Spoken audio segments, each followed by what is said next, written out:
sinceramente, honestamente mesmo, mais interessante, na minha opinião, do que acompanhar a história do Escolhidinho, porque eu particularmente não gosto muito da história de O Escolhido, porque quando você falar esse é o escolhido, você automaticamente coloca ele com uma importância muito grande dentro do mundo daquela história, a ponto de que o autor, o leitor, para de temer por aquele personagem. O leitor muitas vezes pode ter até uma antipatia, porque o que faz a gente se conectar com o personagem é a nossa proximidade com ele, né? O quão ele tem sentimentos igual a gente, ele tem vivências iguais às nossas, ele tem problemas iguais aos nossos, e ninguém no mundo é o escolhido, é o grande escolhido, é a pessoa que a história vai se moldar ao redor dela e todas as coisas vão convergir para ela, sabe?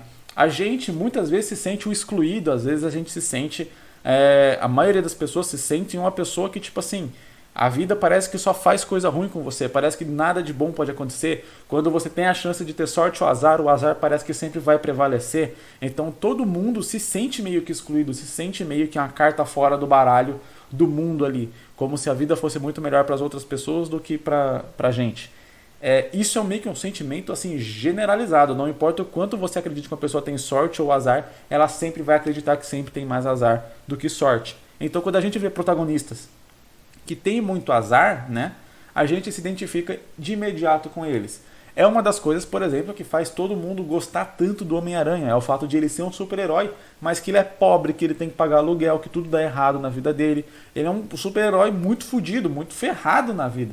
E isso cria uma proximidade muito grande com ele, fazendo com que ele seja tão popular. Aí você fala, mas o Batman, todo mundo gosta do Batman, e o Batman é bilionário, não sei o que e tudo mais. Só que o Batman tem um trauma muito grande, mesmo ele sendo bilionário, o dinheiro dele basicamente não compra a felicidade dele, ele não faz tudo o que quer. É um pouco diferente até do Homem de Ferro.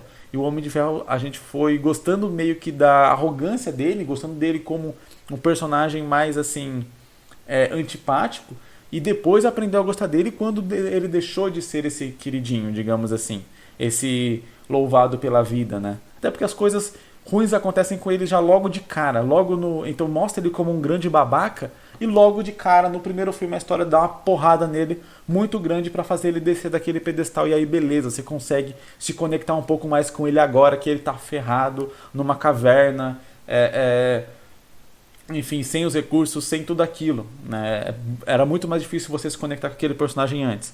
Então, pra gente acompanhar o Luca, a gente precisa que ele tenha emoções muito humanas, que ele tenha vivências muito, muito humanas. Precisa trabalhar ele de um jeito que a gente consiga se conectar com as coisas que ele passa, com os sentimentos dele, porque logo de cara, se a gente souber, ele é o carinha da profecia, a gente já cria um distanciamentozinho com ele.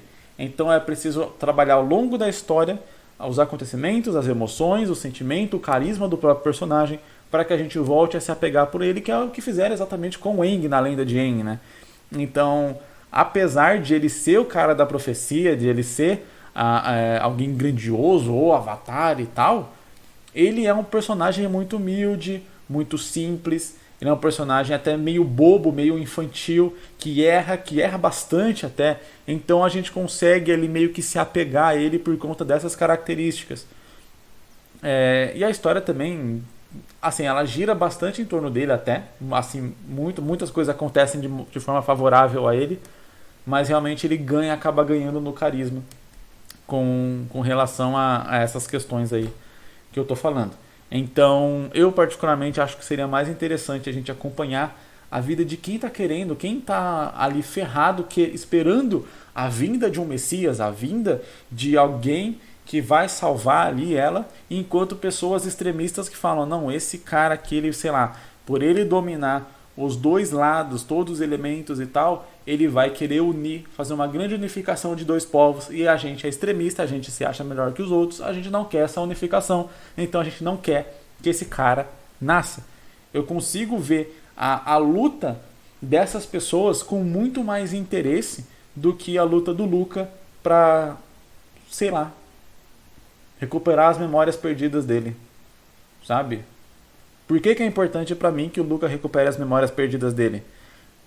Ou por que é importante pra mim que o Lucas busque seus poderes do sol, sabe?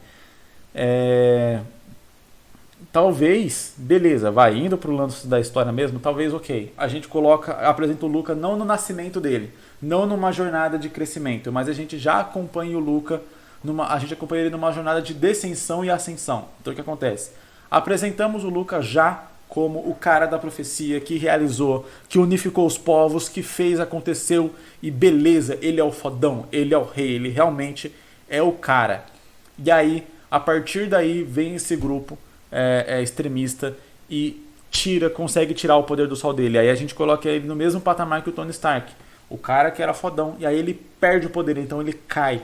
Automaticamente que ele cai, ele perde tudo aquilo que ele conquistou, o mundo começa a se ferrar de novo, a gente começa a ver um monte de coisa ruim acontecendo no mundo, e automaticamente a gente como leitor, se a história for construída de um jeito que a gente se importe com aquele mundo, automaticamente a gente vai falar, não, esse cara precisa recuperar esse poder, porque só ele recuperando o poder ele vai conseguir melhorar as situações. E aí a gente consegue fazer isso, né, criar esse apego, mostrando situações cruéis, mostrando pessoas em estados horríveis de sobrevivência e tal. E aí esse cara vendo tudo isso e cada vez sentindo cada vez mais triste, porque por conta, sei lá, de repente algum erro que ele cometeu, ele perdeu esse poder do sol e agora, tipo, tudo isso tá acontecendo meio que por culpa dele, ele carrega um fardo gigantesco. Então, beleza.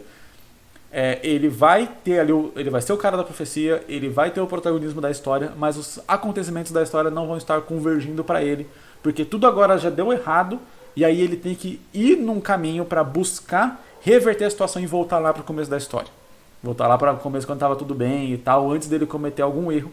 Seria realmente interessante se ele cometesse um erro que fizesse os caras conseguirem tirar o poder do sol dele. Porque aí a gente coloca a culpa nele. Tudo que vai estar acontecendo na história vai ser meio que por culpa dele, ele vai ter que conviver com isso. E aí, de novo, todo mundo tem algum erro, cometeu algum erro na vida, que fica se culpando eternamente, remoendo aquilo e tal. Todo mundo faz isso. E aí é um ponto que a gente consegue se conectar com o personagem do Luca.